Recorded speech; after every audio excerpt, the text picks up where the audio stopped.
Hey there, everybody. How are you doing this evening? Tonight, we're going to be talking about cold and flu. It's that time of year. Again, I'm classical naturopath, Dr. Chris Knutson. Thanks for joining tonight. And yeah, so we'll just kind of dive right into it. So this time of year, especially like if you live in the Midwest like me, snow everywhere. If you're lucky enough to live down in Florida, New Mexico, somewhere warm, probably not as big a deal, but you still got people coming through. It's the holidays. You got people traveling, carrying crud all over the place. That's the way it works. So you want to be prepared. You want to be ready. And if someone in your family gets sick, you want to be able to take care of them pretty quickly. So got a couple things for you. Pretty easy. Most of them taste okay for the remedies I'll be telling you.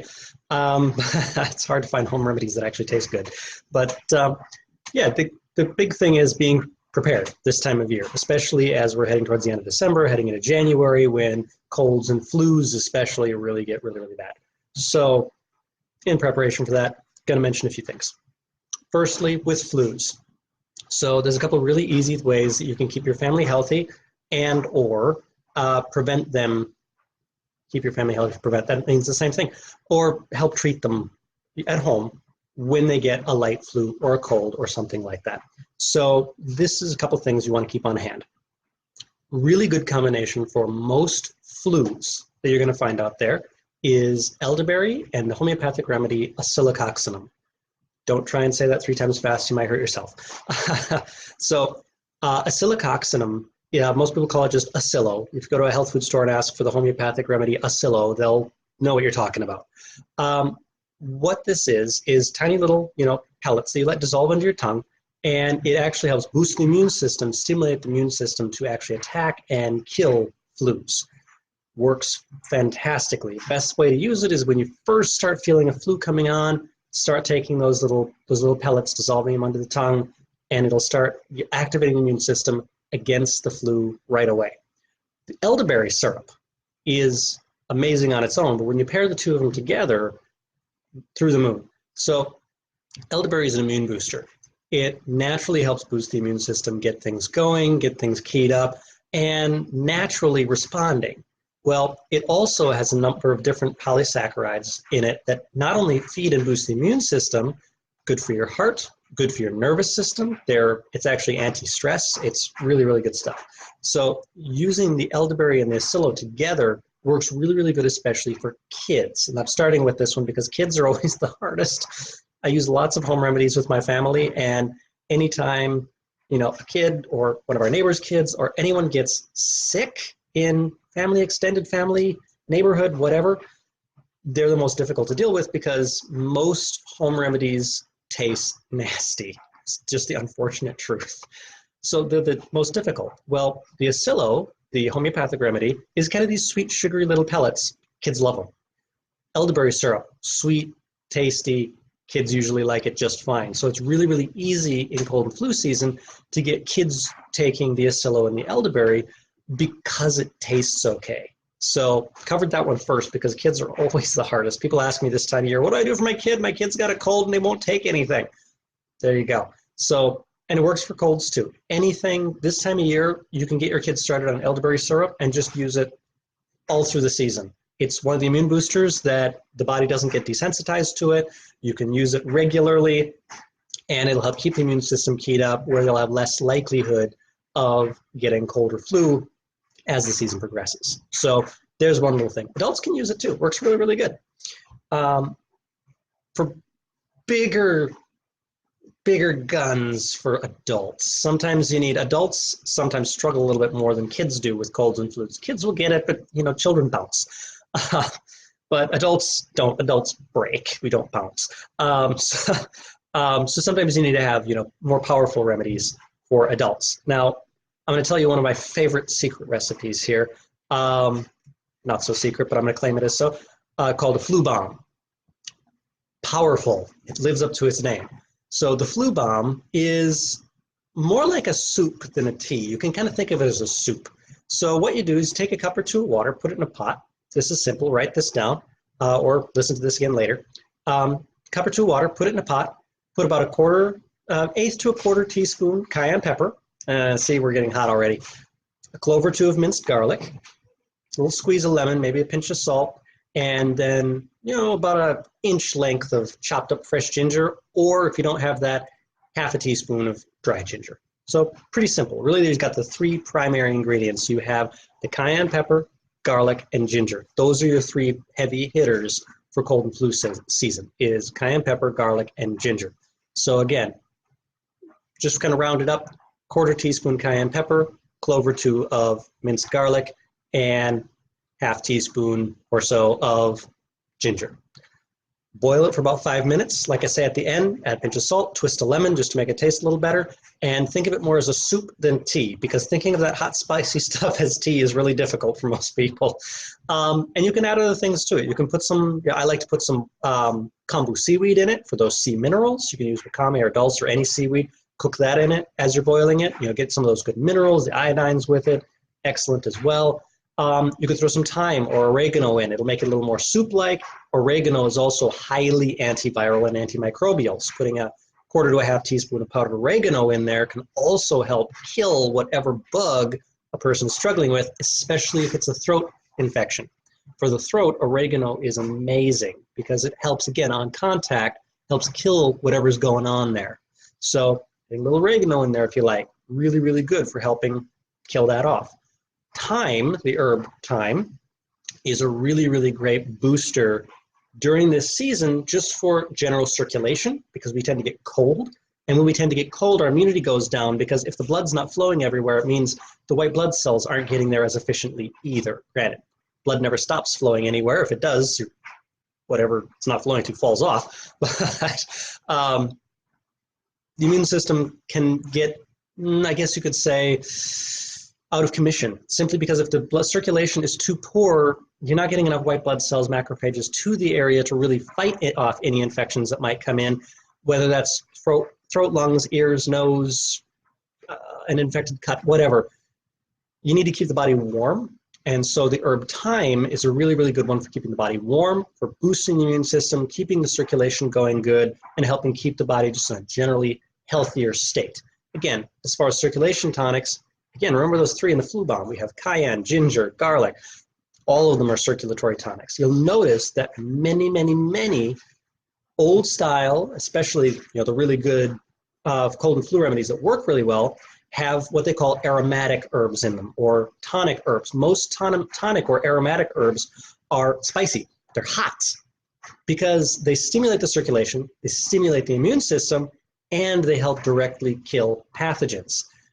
On this note, one of my favorite remedies that you have to have a little tolerance for spice for this one again. In my family, we call it strep sauce. I kid you not, we call it strep sauce. Tastes like duck sauce, actually. If you like Chinese cooking or Asian cooking, duck sauce, it tastes like duck sauce. So if a person's got strep throat, this is what we do in my house. They get the infection, things get raw, get sore.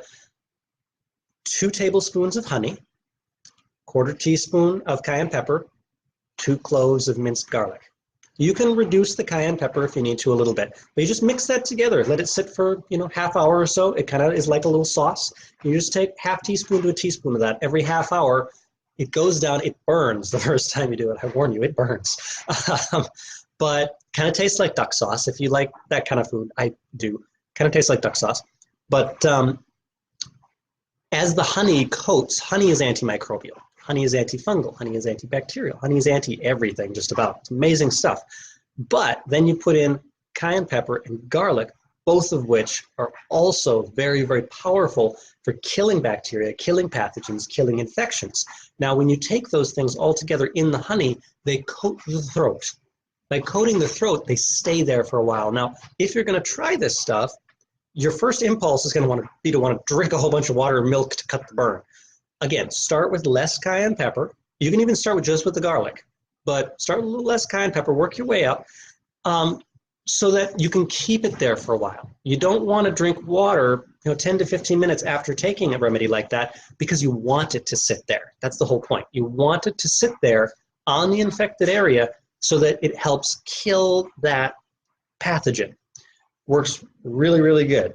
In my family, I know we've used it many times. There's a lot of been a lot of circumstances, someone in the family gets strep, one person has it, it lingers for a week and a half, the next person gets it, nope, we pull out this stuff, they get it, 2 to 3 days, it's gone. That's how it's worked for us, at least. Can't guarantee that, but that's how it's worked for us. So even though my family hates it with a passion, oh, here comes my big dog, hates it with a passion because my family, they're snowflakes, they're spice babies, they don't like the spice. It works. They'll still use it because it works. So that's a really good one. So again, we talked about the flu bomb, we talked about strep sauce, and I'll give you those, I'll run over those recipes one more time here in a second for you. Then there was the oscillococcinum and the elderberry. So a couple simple things just to get you going. Now, again, just to remind you, the strep sauce, 2 tablespoons honey, 1/4 teaspoon of cayenne pepper, and 2 cloves of minced garlic. And there goes our other dog. So very simple. The flu bomb, 1 cup or 2 of water, 1/4 teaspoon cayenne pepper, clove or 2 of minced garlic, and then either an inch chunk of fresh ginger chopped up or 1/2 teaspoon of dry ginger. So that's what you're looking at right there. Very simple. Just boil it for 5 minutes, done. The sauce, you just mix it together, done. That easy. So, dogs just keep going back and forth. So those are a couple simple things. Again, we talked about the oscilla, we talked about the elderberry. Now, one of my favorite things to bring out this time of year is a combination, you can get it as capsules at most health food stores, of Echinacea and Goldenseal. Echinacea is a premier immune booster and general anti-crud remedy. Echinacea has been famous for thousands of years in the Americas. In the rest of the world, for the last couple hundred years, people have been using it more and more. You can use it as teas, you can take it as capsules, tablets, whatever. There's a million ways you can get it. I know Traditional Medicinals sells boxes that are made with the tea. That's really nice this time of year to just kind of boost your immune system, keep everything, strong, robust, so that you're less likely to get cold or flu. What we like to do, though, is when people are starting to come down with something, they start feeling a little run down, even if they're just feeling a little overtired from work, it's the holiday season, you're working more, you're getting ready for holidays, family's coming over, a lot of stress, a lot of stuff. It is what it is. Echinacea and Goldenseal together is a fantastic remedy for helping keep a person healthy. Now, there's a little caveat here. So Echinacea you can take all the time. You can take it as tea, as capsules, whatever. You can take it all the time, and it'll always be helpful to the body. Goldenseal, however, is sometimes a little too powerful to take all the time. Here's why. Now, Goldenseal is, I've had people describe it kind of as, I've had people describe it as nature's Tylenol. I've had people describe it as all sorts of things, honestly. It kills stuff. That's what it does. The joke we have in my family is it's guaranteed to kill or cure. Whether it's you or the infection, something's going to die. Okay, that's not true. But the Goldenseal, the way it works is it's even more antimicrobial, antifungal, antibacterial than garlic or cayenne or any of those. The main component in Goldenseal is a chemical called berberine. Berberine is good for the heart, it's good for the lungs, it's good for the liver. It helps keep the body clean, it helps stimulate the lymphatic system to keep the body detoxified. It helps the body produce enough red blood cells, it helps balance blood pressure, it helps boost the immune system. The stuff it's the closest you're going to get to a cure-all. Here's the problem though. If you take berberine or Goldenseal, which is one of the herbs that it comes from, continually, if you take it all the time, your body gets desensitized to it. If the body gets desensitized to it, it doesn't work anymore. That's the problem. Eventually, the body stops paying attention to it. So there are ways you can still use it and get great benefits out of it. The key is use it for a week or two on, and then take a couple weeks off. A week or two on, a couple weeks off. So what we use it for is when a person's actually getting ill or feeling run down, to give their body that boost. They can take it for a week or two. By that point, they're feeling good again. They don't need it. So your body can always use it. Now, that's the one thing with Goldenseal or any berberine-containing plant, whether it's Goldenseal, Oregon grapefruit, the Indian herb Daro Haridra. There's a lot of different plants that contain this. They're all yellow. You'll notice the capsules, they're bright yellow. That's the berberine. Or if you buy isolated berberine at a health food store, bright yellow. You can also take that. If a person's getting run down, feeling they're coming down with something, you can take just a plain berberine as well.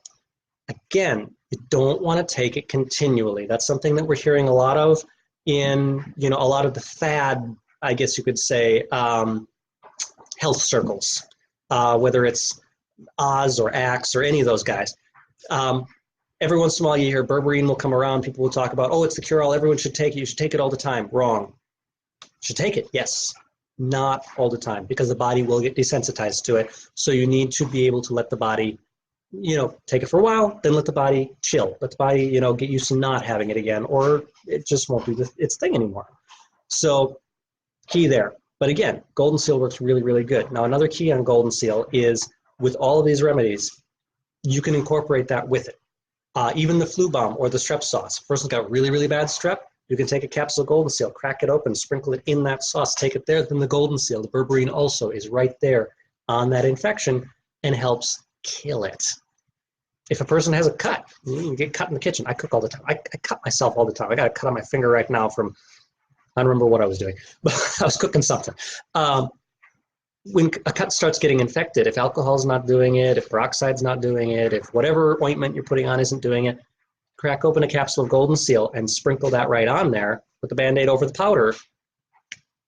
9 times out of 10, that'll clean it up right there because it's so powerfully antibacterial and it stimulates healing. So any of the lesions you get on the throat and strep, it helps heal them up quicker, damage the mucous membranes. People with gastritis, things like that. I know I'm getting a little on a tangent here. Very, very helpful to use Goldenseal because, again, it helps heal that, helps kill any of the pathogens. So that's a handful of things. Another one of my favorite remedies this time of year is fire cider. Now, you can buy it. You can find it all over, different brands. There's a brand that I actually think is called Fire Cider. And there's a couple other names for it as well. Basically what it is it's apple cider vinegar that you've taken, and there's a million different recipes for this. You can look them up online. I'm not going to give you a lot of recipes this time for that one, because there's too many of them to go over. Apple cider vinegar with a combination usually of garlic, jalapeno or cayenne peppers, horseradish, lots of hot, fiery stuff. And the way people take it is usually, a teaspoon to a tablespoon, and just shoot it down. Or you can mix in your water and sip on it through the day. Nice little spice to it. Add a little honey maybe, sweeten it up, give it some electrolytes. Fire cider works really, really good. Again, it's boost the stimulation. Get the blood flowing all over the body so your body stays warm. When the core temperature drops because of stress and outdoor temperature and bad diet and everything else that goes on in our lives, that's when you're more likely to get sick. When your body starts getting cold and your core temperature starts dropping, your immune system starts functioning weaker and weaker and weaker because the immune system, like all of the enzymes in your digestive system and everything else, has a temperature threshold at which it can work. If your body is too cold, it is not working efficiently. So you need to keep the body warm. You need to keep the blood flowing. If you work outdoors in the cold temperature, this is especially important. I know a lot of folks who work up at a parking ramp up at an airport, and they're parking cars all day. They're moving snow all day. They're doing this kind of stuff. It's a very, very necessary job when people are traveling this time of year. But they get cold. And when your body starts getting cold, you tend to get sick. And these are folks that I know that tend to get sick a lot because their body's always cold and run down and overworked. So granted, I know that's not all of our problem, but you get the idea. Even if it's, going out skiing for an afternoon, your core temperature drops. Take some of those good, hot, spicy tonic herbs, whether it's cayenne, garlic, fire cider, whatever, to boost that core temperature, internal temperature back up. Hot cocoa is nice, but it's not necessarily going to keep you healthy. So just some ideas here. If you are going for hot cocoa, add some cinnamon. Also a good herb. Cinnamon is fantastic. So those are some ideas for you guys. I know we covered a lot of things. If I went too fast for you, you can always look back and read this all again, or read this all again, listen to this all again. So I guess that's all I got for you tonight. Check my notes there. I think I covered everything. Thanks for joining us, and we'll see you again next time. Have a wonderful holiday.